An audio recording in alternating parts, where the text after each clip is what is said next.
Hi, welcome to the BIAYL Live Chronological Project podcast. Today is day 1 of week 32, and this week we're reading from the Complete Jewish Bible. Today, 2 Kings chapter 20 to 21. Let's dive into today's reading. 2 Kings chapter 20. Around this time, Hizkiyahu became ill to the point of death.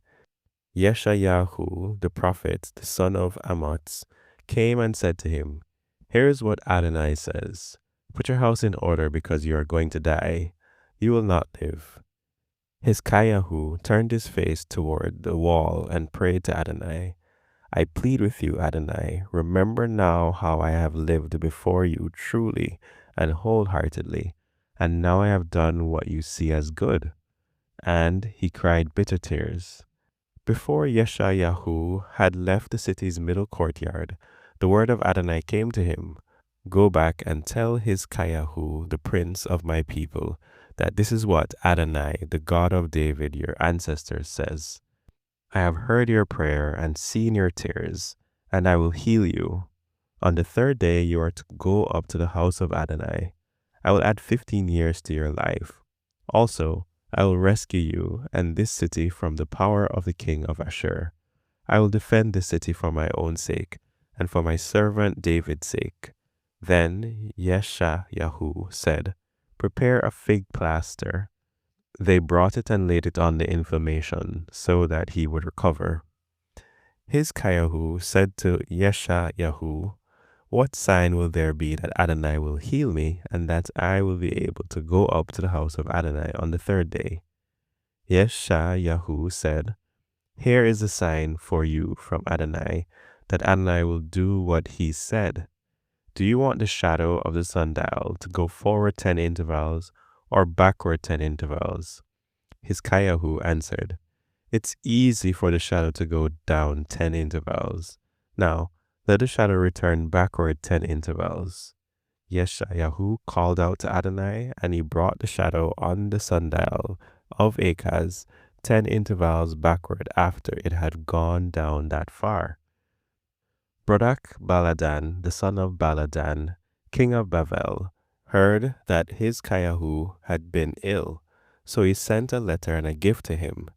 Hizkiyahu listened to the messengers and showed them the building where he kept his treasures, including the silver, gold, spices, and precious oils.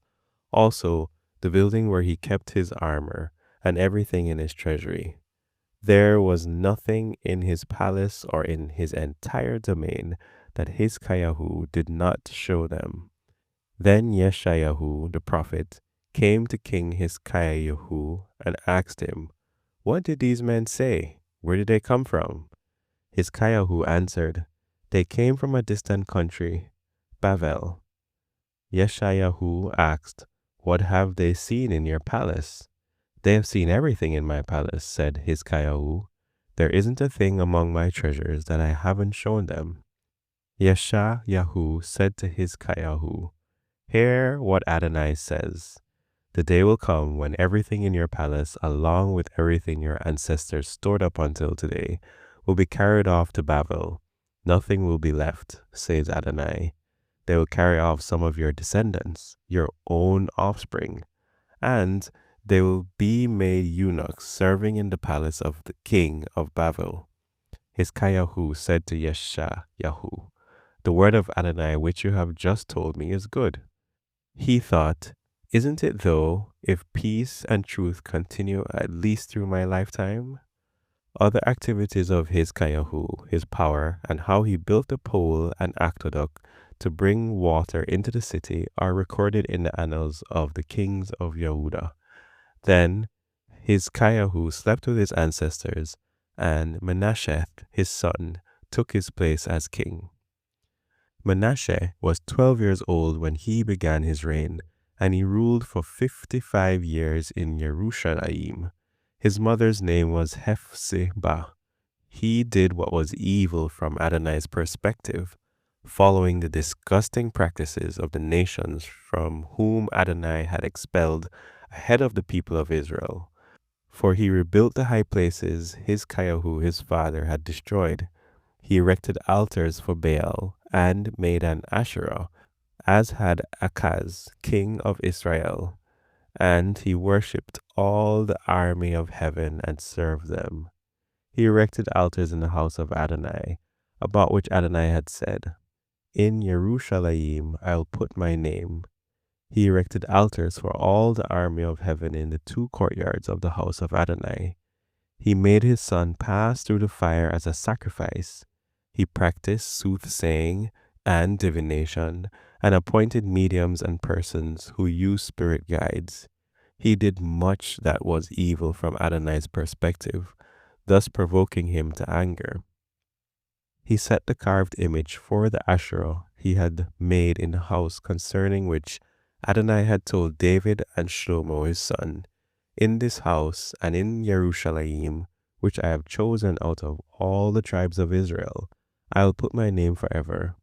Also, I will not have the feet of Israel wander any longer out of the land which I gave their ancestors, if only they will take heed to obey every order I have given them, and live in accordance with all the Torah that my servant Moshe ordered them to obey. But they did not take heed. And Manasseh misled them into doing even worse things than the nations Adonai had destroyed ahead of the people of Israel. Adonai spoke this message through his servants, the prophets. Because Manasseh, king of Judah, has done these disgusting things, because he has done things more wicked than anything the Emori, who were there before him, did.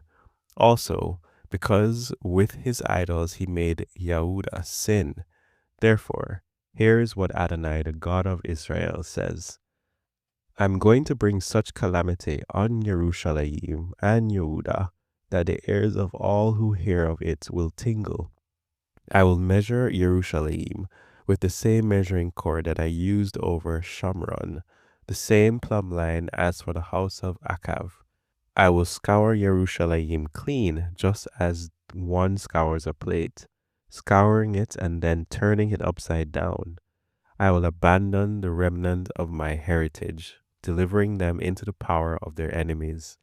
They will become prey and plunder for all their enemies, because they have done what is evil from my perspective, and have provoked me to anger, from the day their ancestors came out of Egypt to this very day. Moreover, Manasseh shed so much innocent blood that he flooded Jerusalem from one end to the other, this in addition to his sin, through which he caused Yehudah to sin by doing what is evil from Adonai's perspective. Other activities of Manasseh, all his accomplishments, and the sin he committed are recorded in the annals of the kings of Yehudah. Then Manasseh slept with his ancestors and was buried in the garden of his own house, the garden of Uzzah, and Ammon, his son, took his place as king. Ammon was 22 years old when he began his reign, and he ruled for 2 years in Jerusalem. His mother's name was Meshulemet, the daughter of Harutz from Yotvah.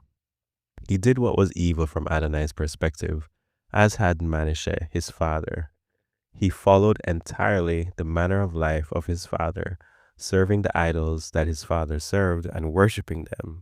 He abandoned Adonai, the God of his ancestors, and did not live in Adonai's way. Ammon's servants conspired against him and put the king to death in his own palace. But the people of the land put to death all those who had been a part of the conspiracy against King Ammon. Then the people of the land made Yeshayahu, his son, king in place of him. Other activities of Ammon and all he accomplished are recorded in the annals of the kings of Yehudah. Ammon was buried in his tomb in the garden of Uzzah, and Yeshayahu, his son, took his place as king. Here ends the reading for today. Remember that you can join us live every Sunday at 6:30 p.m. as we review and discuss all the things that we read during the week. The details to join that meeting are in the description below, or you can also browse our website and find them at BIAYL project.com. There you'll also find information about our sister podcast, the Bible in a Year Live Tanakh Project, and also any other resources that may be helpful to you. But for now, happy reading, and we'll see you again here tomorrow.